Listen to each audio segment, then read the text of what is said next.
Okay, well, we are live and it is 4:58. So hang in there, folks. We're in a couple of minutes early. So let's just give people a couple of minutes to come and join us. So those of you who are in early, this is Marcus Paton, who is going to be our guest speaker today. And we're so excited to have him. So thank you for coming, joining us, Marcus. My pleasure.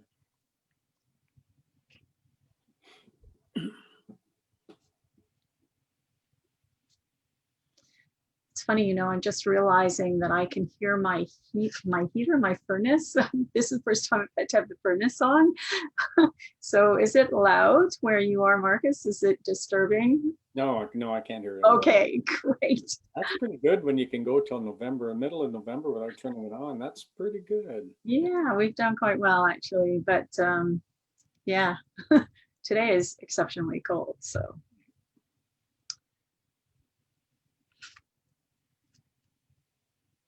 All right, so I think what we'll do is get started because then I can start reading the disclaimer. So first of all, for those of you who have never met me or have never watched one of our lives on Tuesday at 5, I'd like to introduce myself. My name is Lynn Weems. I'm coming to you live from A Different Kind of Better. What is A Different Kind of Better? It is a member-based platform for wellness practitioners to allow us an opportunity to educate the world globally on healing in a different way. And that can, there's so many ways that this can be done throughout the world. And we just want you to know all about it. So before we get started with our guest today, I am just going to read a disclaimer just to make sure that we protect you and we protect ourselves. So this presentation may contain general information about various medical conditions and their treatment. It does not provide medical advice. The information provided through this presentation is for informational purposes only. The purpose of this message is to promote an understanding and knowledge of various health topics. It is not intended to be a substitute for professional medical advice, diagnosis, or treatment. Before beginning any type of natural, integrative, or conventional treatment regimen that is being presented herein, it is always advisable to seek the advice of a licensed healthcare professional. So we've got the formalities out of the way. Now we get to chat. And I am so excited to be doing this one. I mean, I get excited every week, but this one is particularly of interest to me. And I'm hoping that it will be of interest to a lot of our viewers, which I definitely know it will be. So let me tell you a little bit about Marcus. And Marcus has, I want to be honest, a very lengthy bio because of the amount of things that he works on and does. So I'm just going to give a couple of things. So he was born and raised in a farming community in southwestern Ontario. He is the co-founder and director of EarthInc project in Canada. We're going to talk about that a little bit later because that really excites me. He was formally educated on a farm, has a degree in farm management. He operated a beef feedlot in addition to cash crop farming from 1979 to 1987. He is a cancer thriver with courage, willpower, determination to heal his body using only natural, organic, and natural origins. So you are brave, right? This for some people is a really difficult decision to make. And so I'm so excited to have you tell us your story and your journey. I want to also mention that Marcus is also working on a project related to electrolyzed H2O. Did I get that right? Good. And we'll talk about that a little bit later because that is something that I think everybody should know about. And he has some exciting news to tell you about that. So without any further ado, I think we should get started. So first of all, Marcus, tell me and our viewers what life on a farm has taught you. Oh, wow. It's so neat to talk about your roots and no one asks you about them. What I learned really young on a farm was everything is cause and effect. Mm. You do this and this happens. Sometimes it's really good. You put the seed in the ground you prepare the soil properly, and there's an inevitable outcome. And some of those in life are positive and some aren't. There was times when I found it really harsh to be on a farm. You had to make a decision and put an animal down. You just had to decide on things. And that's just the natural process. One of my favorite stories on that is I got the pleasure of watching things being born. So everything from cats to cattle to you name it. And I remember I found at the perfect time a hen hatching her eggs, and they were, one was literally out, and I started to help it a little bit, thinking that I'm going to help it. And my dad came along at exactly the time with a nice piece of wisdom, and he said to me, "If you help it, you'll kill it." There is something in the struggle of life. The bird has to push itself out of that shell in order to be strong enough to walk. That's the whole deal. So that message I've really taken forward in my life and used it as a reminder of, this is just how it is. It's not fair. It feels really personal, but it isn't. Hmm. Yeah. So, it's funny. I've never thought of it that way, but it makes sense, right? It really does make sense. Just the way it works. So, Marcus has been diagnosed with stage 1 prostate cancer. Mm-hmm. And so you've chosen to take a different path in that journey of recovery. So why did you take the road less traveled? And there's actually a book called that. I think it's Scott Peck wrote it. It's a good book. I've been in sales and marketing, and one of the things you do in sales and marketing is you become a really good observer of people. And again, everything's cause and effect. And I watched other people. I'm now in 62. I was diagnosed, I think, when I was 55-ish, right in that age where a lot of this happens for men. I'm like most men, pretending there's really nothing wrong, and there is, until it gets to the point where you're kind of forced into it. That's a man's strategy in a lot of cases around health. So first was getting over that, and I just seen the effects of taking what I call Western medicine's advice in regards to how you can get rid of your something in your body. This is cancer. Cancer is a disease. Okay, so there's more to it for me than just having my body burnt, radiated, or poisoned, and that is what it is. That's how it kills that cell. So I did my homework on it. I wanted to understand cause and effect. So if I get this done, what's the effect of that? And that's not really something I found that they were prepared to answer for me a lot. They didn't want me to dig in and ask about this or about that. And they kept coming back to a very narrow point of view in regards to what my options were. And I wasn't satisfied with that. I just wasn't. So I dug into, and I've been, getting aware of options in my health for a long time. One of the blessings I had earlier in my life was I was diagnosed gluten intolerant. Well, when I really understood what gluten was doing to my body, that was one of the lessons I learned. So I've got to remove that. And based on me removing the gluten, which wasn't easy 20 years ago, it was hard. It's really Oh, totally. The gluten-free rack in the grocery store was like this. And there was some muffins that were really awful, and there was one loaf of bread. But today you got a big range. Yes. So I stopped doing it. It took me a while. I cheated, and then I got the effect of not feeling good again. And finally, I got off it. And okay. So I do feel better by paying attention to what my body is responding to, and start a divide and conquering with it. So that's what I did with the diagnosis. So looking at, what you know now, is there anything that you would do differently? Like having that, 2020 hindsight? Isn't that a wonderful thing that how accurate that is as we go down the road? Yeah. When you're young, you go, I don't get that, but boy, do you ever get it now. Um,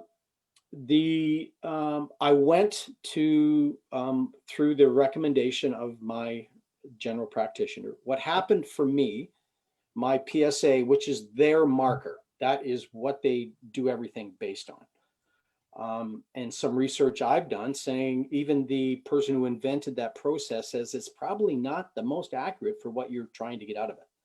Right. Research. Oh, okay. Well, the guy that made it says that. Why are we still doing it?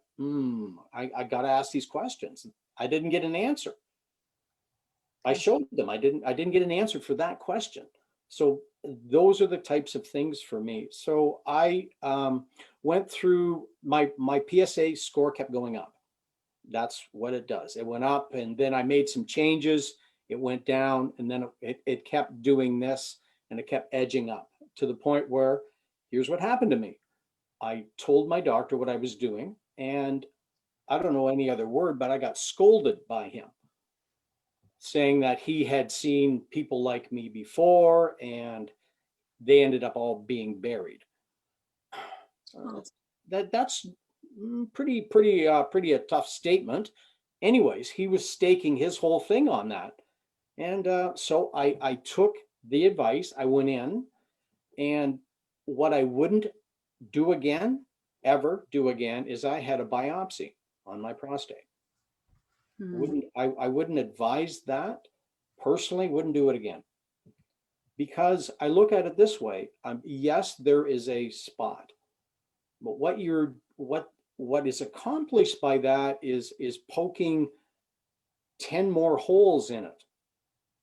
And after the fact, with the people that I started bringing into my life to help counsel me on direction, they simply said, would you poke, if you had an apple with a bruise on it, would you poke 10 more holes in it to see if that really was a bruise? What happens is oxygen oxidates, and that oxygen, cancer feeds on it. It does. It likes oxygen. Mix that with some sugar, which we all, that's part of what I had to remove.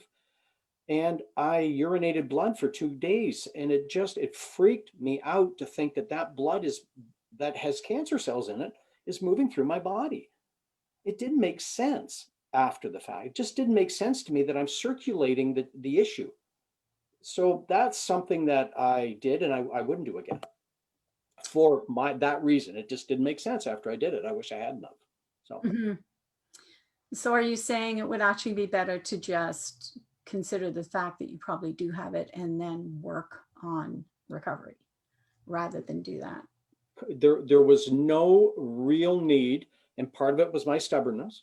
Okay, part of it, I got to. This is all I got to own all of it, whether it works or it doesn't. It's my body, my life. Hmm. So yes, I would have approached it a little differently now that I know. Okay. I would have asked more questions outside of the scope of what I did, but I was in the point of embarrassment. I didn't know who to ask.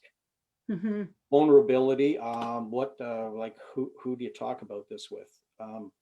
I didn't have a resource, so I went as far as I could, made a decision, did it, and I know if I was walking on that path again, no way. So how did your family accept your decision to not go um, the Western medicine route? Because I know that it's really difficult when you're going against what most of the population would do, right? There's that fear there for them. Lynn, I think you nailed it. It's the word cancer freaks everyone out. It just does. It overwhelms people that are already operating in overwhelm. Like it's another thing to deal with where most people feel like they're kind of maxed already. Mm-hmm. We're sandwiched, especially the boomers. I'm a boomer. We've got kids that can't quite figure it out because they're in a crazy world, and we've got parents that are aging, and we're already in this this bubble of having to deal with more than what one would hope to at this stage. Anyways, My family, my siblings are all Western medicine, 100% straight down the path, no interest in looking outside of it. It's voodoo-y and like everything else, you can if you search long enough, you'll find evidence that this doesn't work. People die taking this process, and people die taking that process. People die from their treatment of radiation, that we know that. So where I went for my help was in my spiritual circles, in my, so I'm a networker. I asked, I interviewed, I got ideas. When you put your intention on something and it's important, God, the universe, whatever you believe in, it will bring it. And the right people started showing up that knew exactly, well, have you considered this? Well, no, I hadn't. Tell me about it. Oh, well, that makes sense. So one thing leads to another, and yeah. Yeah. My close friends were like, go for it, 100%. You can do it.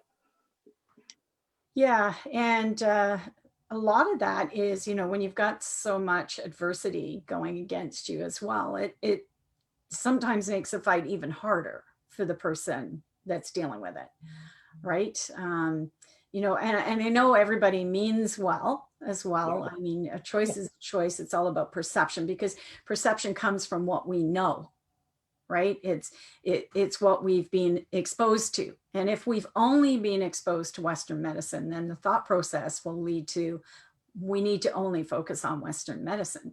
But if you've been raised or introduced to it, for a while, and you see and learn the opposite side, then you may steer completely that way. Or what I'm seeing a lot of now is integrative therapy, where they're working together, which is what I think is absolutely wonderful, right? So yeah, I agree. So you've already talked about where your support through family and friends, which is nice. But where did your treatments come from? Without mentioning where you go, if people want to message you privately, that's okay. But where did this all lead you to? With me, with my critical illness, I went through so many different processes before I finally found the thing, right? That was going to save my life. That's how I believe. So how did it bring you to where you ended up being?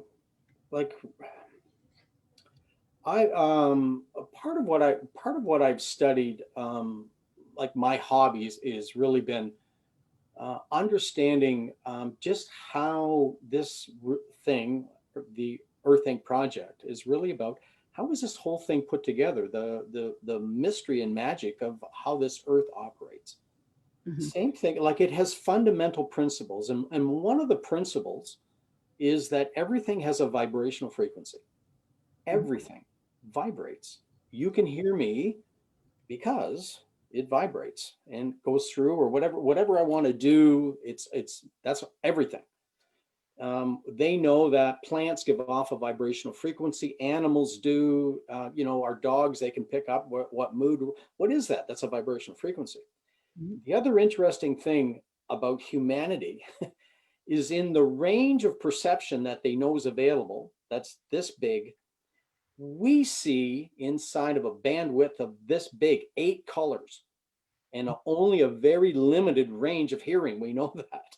Yeah. So to think that we've cornered the market on what's really going on around us is like really naive at best.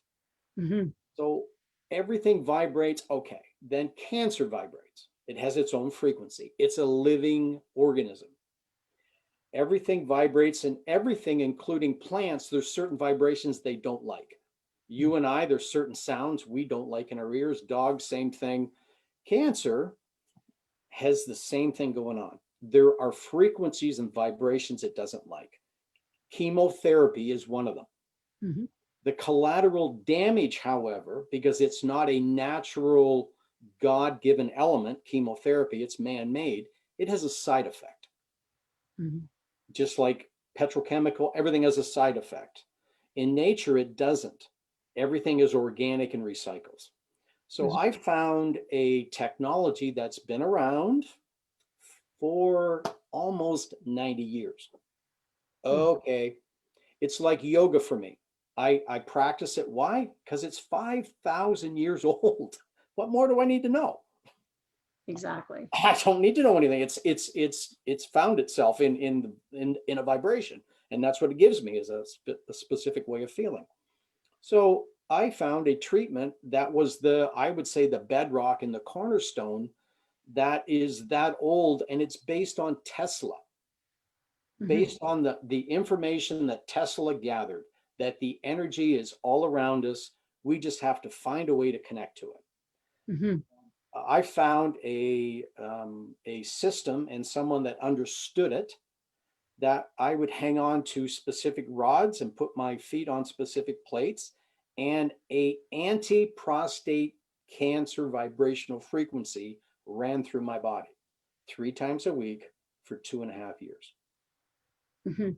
And I started to see change. I started to see the little subtle changes.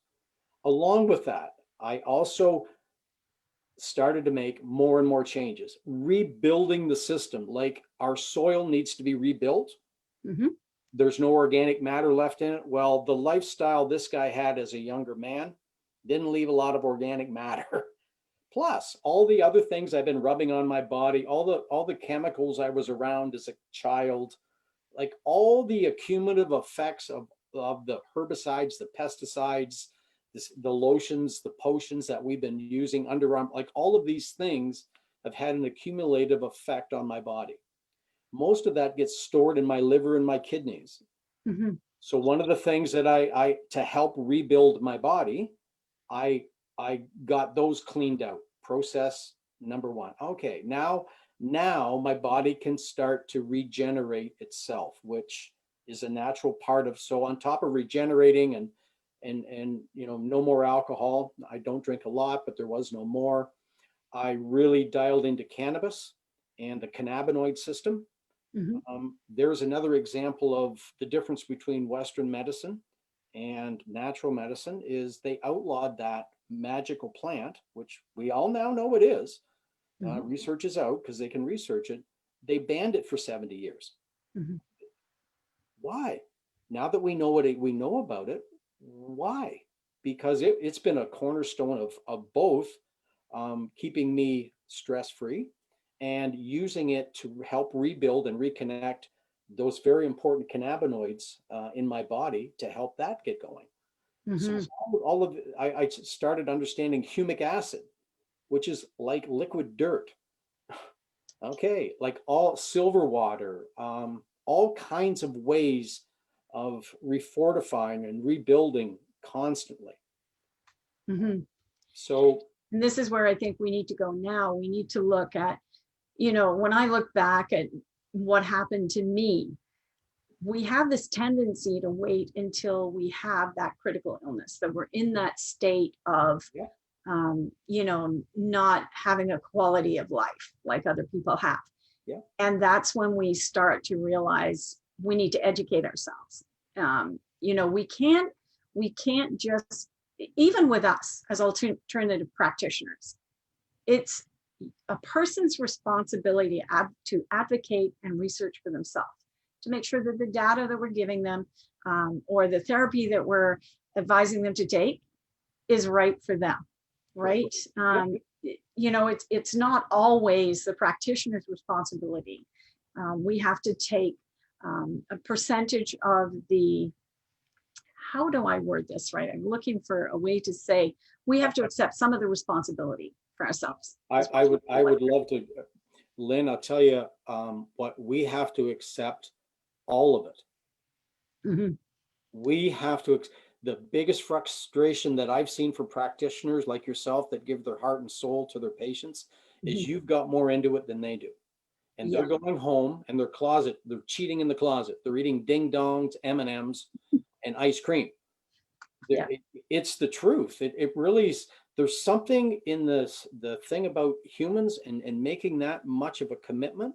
That's what my doctor was talking about. People that were going to go into their waste, but not all the way in.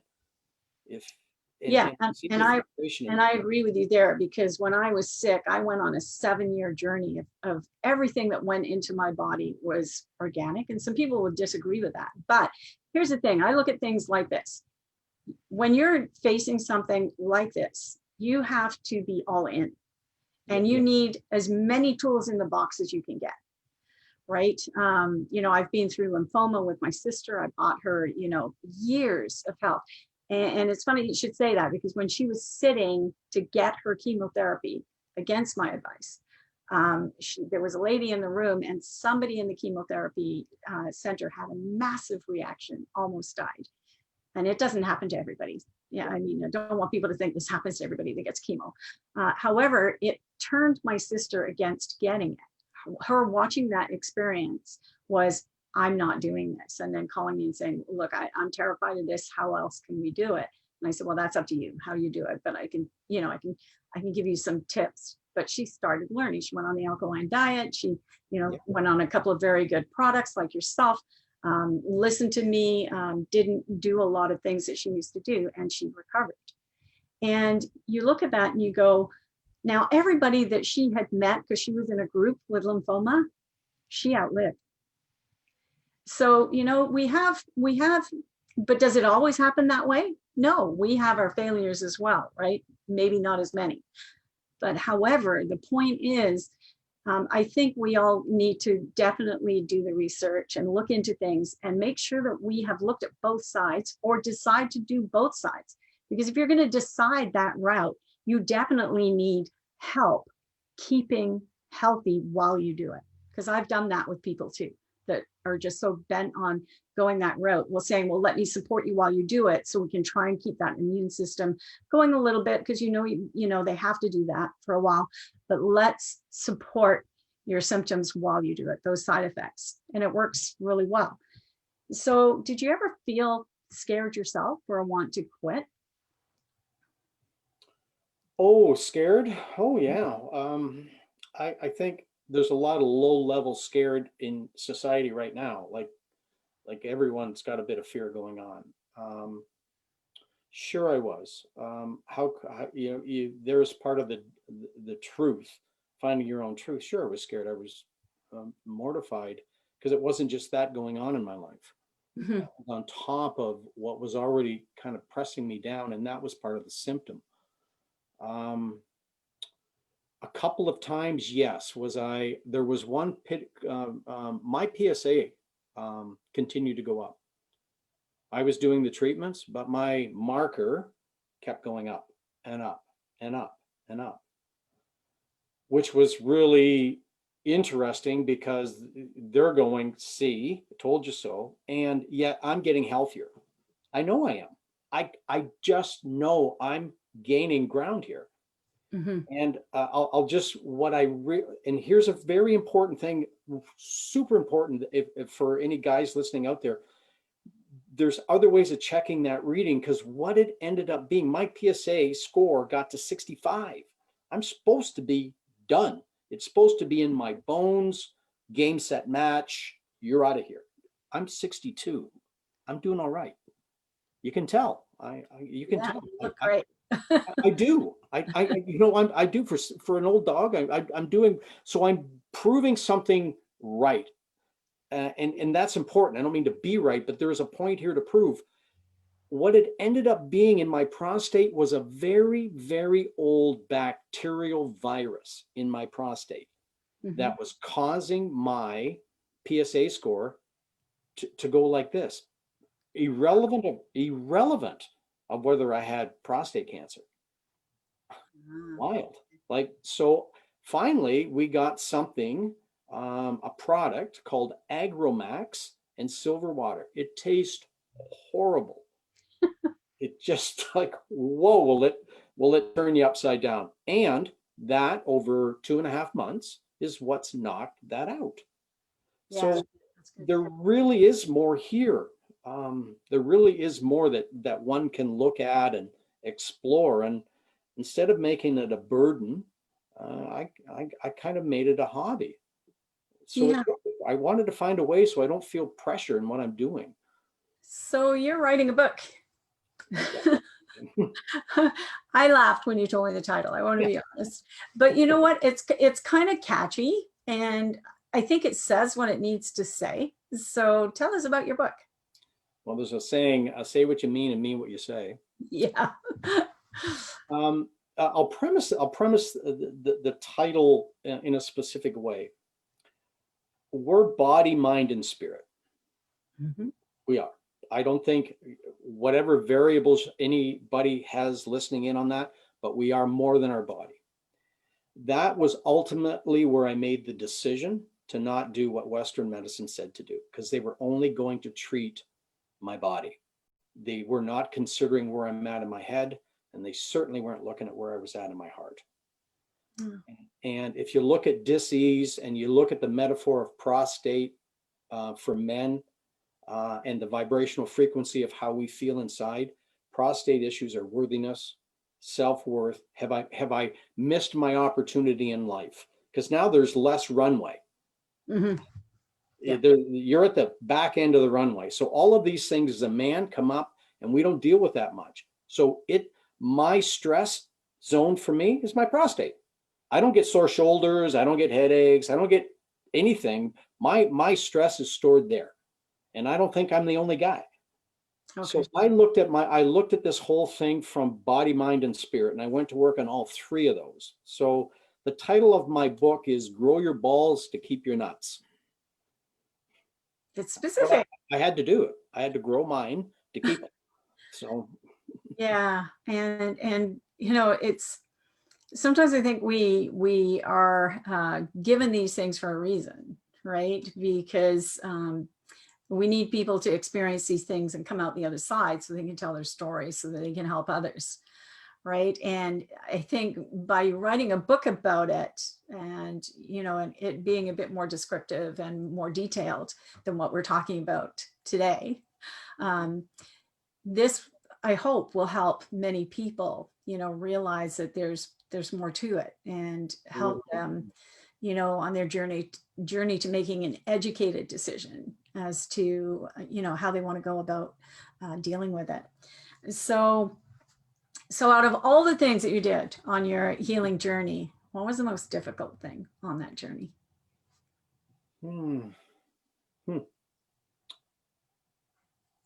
It was the work. It was the inner work.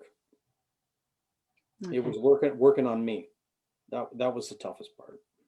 Like really going to work on me and getting real with myself, and like refinding my purpose, refinding why I'm here. That's really what was on the line.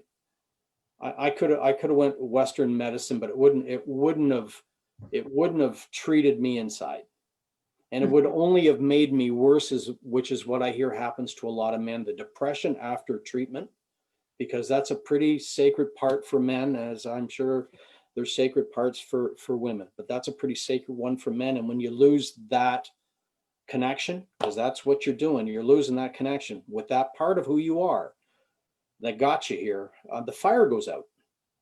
Yeah. I didn't want my fire going out. Mm-hmm. So I had to find a way to rekindle it, to reburn it, to burn that out of me. And I have. But it certainly didn't do it on my own. It was certainly through my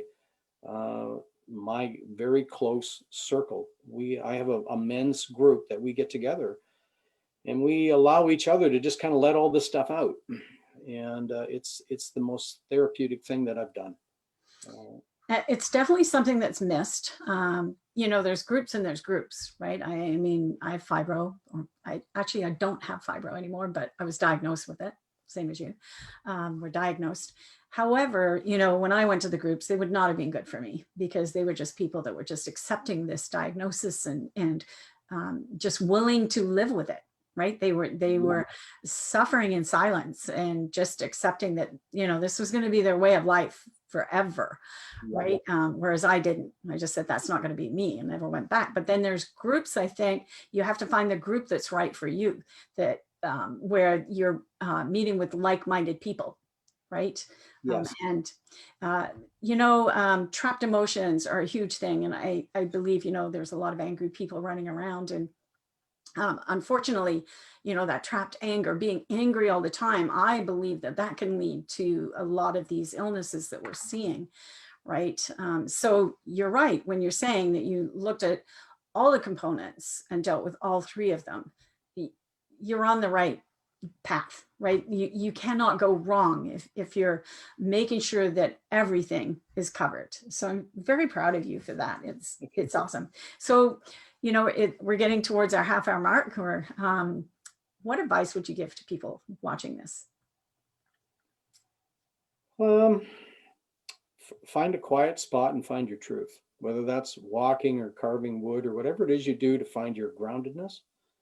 Ask yourself better questions. Don't claim it as yours. It's not like I've got cancer. I never said it. No way. I'm not owning this. My cancer. Watch what you say to yourself. Watch how you're talking to yourself. And really find that part. You do have a ton of choices, and it's not overwhelming. And you don't have to do it all at once. Right. Just chip away, chip away, chip away, chip away. Just change a little. Get the chocolate out of your house, whatever it is. Just stop doing that one little thing, and it's a win. Oh, God, you know what? I can live without potato chips. Oh, no, I did it. Wow. Okay, so the next choice is I don't buy them. If they're in the house, you'll eat them. Don't bring them in the house. A clue. All right. Don't buy that aisle. Do you know how hard I have to fight with my husband to not bring peanut butter into this house?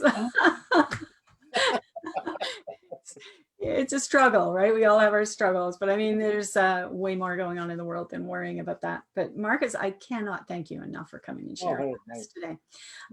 We do want everybody to know that, whatever decision you make for yourself is not wrong, right?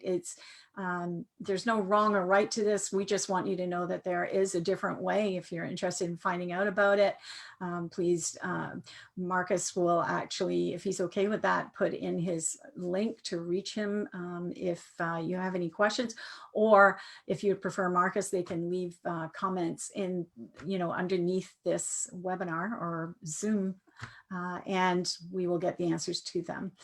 So what would you prefer? Yeah, Lynn, I'm on Facebook, Marcus, Marcus. Last name is Paton, Paton. That's a good spot to get a hold of me. Yes, and one more thing, just everyone, Google HOCl, hypochlorous acid. Oh, we forgot to mention that about we ran out of time. I'm so sorry. Very cool. I'll tell you what, can we bring you back as a guest and cover that? Oh gosh, I would love to. All right, let's do that. I'll be in touch with you, and we'll bring you back, and we'll talk to them about the water. That's amazing. Okay. Lynn, before we go, thank you very much for your courageous work, what you do, and sharing this space with me. I'm really honored. So thank you. Aw, thank you so much. So to our viewers, thank you for tuning in today. We sincerely appreciate it. We'll be back next Tuesday live at 5 on a different kind of better platform. For the wellness practitioners that are watching, if you have something that you would like to share with the world, please get in contact with us. Our membership for this platform is only $20 per year, and it gives you an opportunity to help yourself and help others. So we hope to see you next Tuesday at 5. Take care, everybody. Have a great week. Bye for now. See you soon. Thanks, Lynn. Bye-bye. You're welcome.